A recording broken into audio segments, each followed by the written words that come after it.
साथियों, पुडुचेरी हो, केरला हमारे सैकड़ों कार्यकर्ताओं के बलिदान हुए हैं। यूडीएफ हो या एलडीएफ हो, शायद हिंदुस्तान के राजनीतिक जीवन में इतना जुल्म एक विचारधारा को लेकर के जीने वाले लोगों पर हुआ होगा तो सिर्फ मैं कह सकता हूं केरल में हुआ है। जम्मू कश्मीर से भी ज्यादा हुआ है। उसके बावजूद भी सामने कहीं विजय नजर नहीं आता था। उन्होंने परिश्रम की पराकाष्ठा में कभी पीछे नहीं रहे, पीढ़ियां खपा दी और आज पहली बार संसद में केरल से हमारा प्रतिनिधि बन के आया।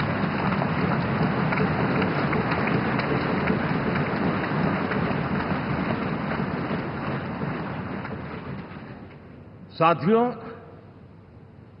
अरुणाचल में हमने लगातार हमारी सरकार बनती रही है और भारी समर्थन से बनती है।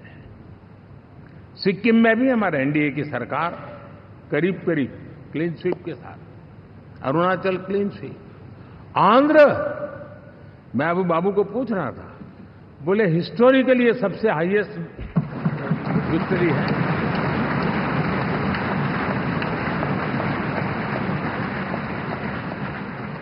और ये जो यहां दिखता है ना पवन, ये पवन नहीं, आंधी है।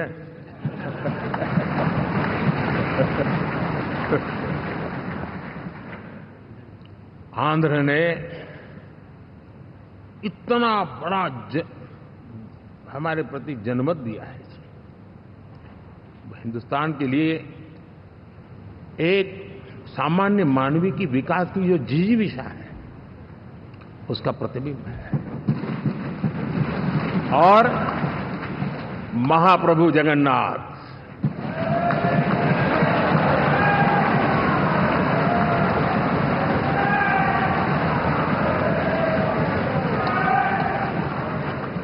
और मैंने अनुभव किया हमेशा।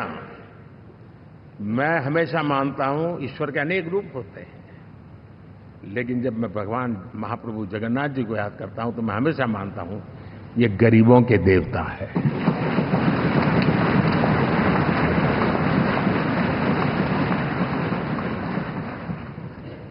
और वहां जो क्रांति रूप परिणाम आया है, मैं इसे एक रिवॉल्यूशन देख रहा हूं। और मैं इसके साथ कह सकता हूं कि विकसित भारत का हमारा जो सपना है, आने वाले 25 वर्ष, पहले मैंने 10 साल कहा था, यहां मैं 25 साल कह रहा हूं, आने वाले 25 साल महाप्रभु जगन्नाथ जी की कृपा से उड़ीसा देश की विकास यात्रा के ग्रोथ इंजन पैकी एक होगा।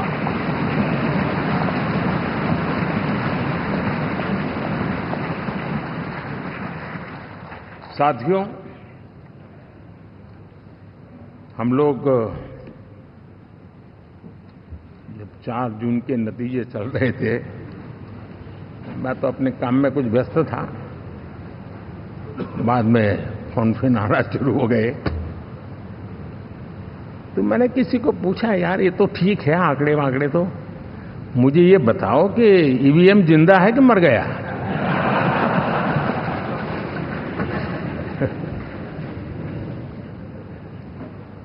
क्योंकि ये लोग तय करके बैठे थे कि भारत के लोकतंत्र और लोकतंत्र की प्रक्रिया के प्रति विश्वास ही लोगों का उठ जाए, और लगातार ईवीएम को गाली देना। और मुझे तो लगता था कि शायद इस बार वो ईवीएम की अर्थी का जुलूस निकालेंगे, लेकिन 4 जून शाम आते आते उनको ताले लग गए, ईवीएम ने उनको चुप कर दिया। ये ताकत है भारत के लोकतंत्र की, ये ताकत है भारत की निष्पक्षता की, ये भारत की ताकत है भारत के चुनावी तंत्र की, चुनाव आयोग की। और मैं मानता हूं कि ये आशा करता हूं कि 5 साल तो अब ईवीएम शायद मुझे नहीं सुनाई देगा, लेकिन जब 29 में हम जाएंगे तो फिर से शायद ईवीएम को लेकर के नाचने की शुरुआत करेंगे, क्योंकि इनके सुधरने की संभावना बहुत कम है। आप देखिए, चुनाव के समय मैंने पहली बार देखा, शायद हर तीसरे दिन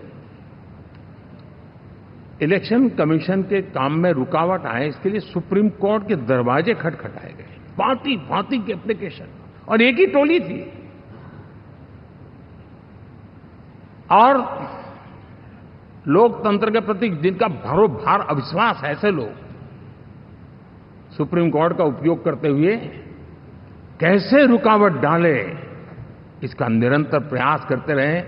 और चुनाव आयोग की ताकत का एक बड़ा हिस्सा अदालतों में, इस पीक अवर्स में, चुनाव के पीक अवर्स में,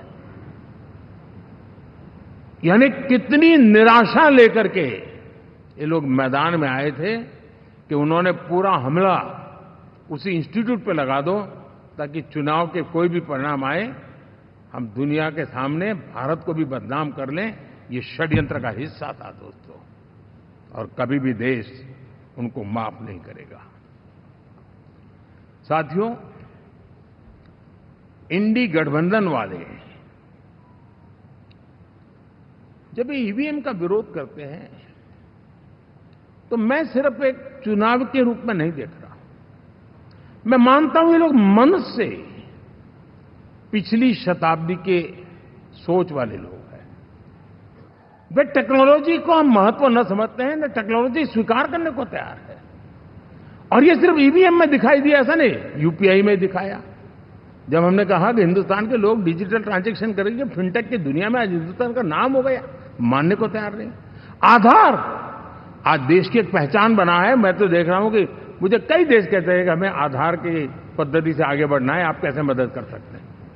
उस आधार को रोकने के लिए सुप्रीम कोर्ट में बार बार जाकर के परेशानियां पैदा की। यानी मूलतः ये प्रगति के विरोधी, आधुनिकता के विरोधी, टेक्नोलॉजी के विरोधी इंडी अलायंस हमने देखा है। साथियों, इस देश के लिए ये भी चिंता का विषय है कि विश्व में भारत के लोकतंत्र की ताकत को कम आंकने का प्रयास, और कितना एक्सट्रीम है। मैं दुनिया में ढोल पीट रहा हूं कि हम मदर ऑफ डेमोक्रेसी है, और ये दुनिया में जाकर के बता रहे नहीं हमारे देश में तो डेमोक्रेसी ऐसा कुछ नहीं, कि वो मोदी बैठ गया है, वो एक चाय बेचने वाला यहां पहुंच कैसे गया, कुछ तो गड़बड़ की होगी। ये जो इनकी मनस्थिति है जी, भारत के नागरिकों को चुनाव प्रक्रिया के प्रति अविश्वास पैदा करने का जो उनका षड्यंत्र है, मैं मानता हूं कि अब दुनिया भी भारत के लोकतंत्र की विविधता, विशालता, व्यापकता, गहनता, इन सबको भी जानने समझने के लिए आकर्षित होगी। ऐसे ही इस चुनाव के नतीजे में देख रहा हूं।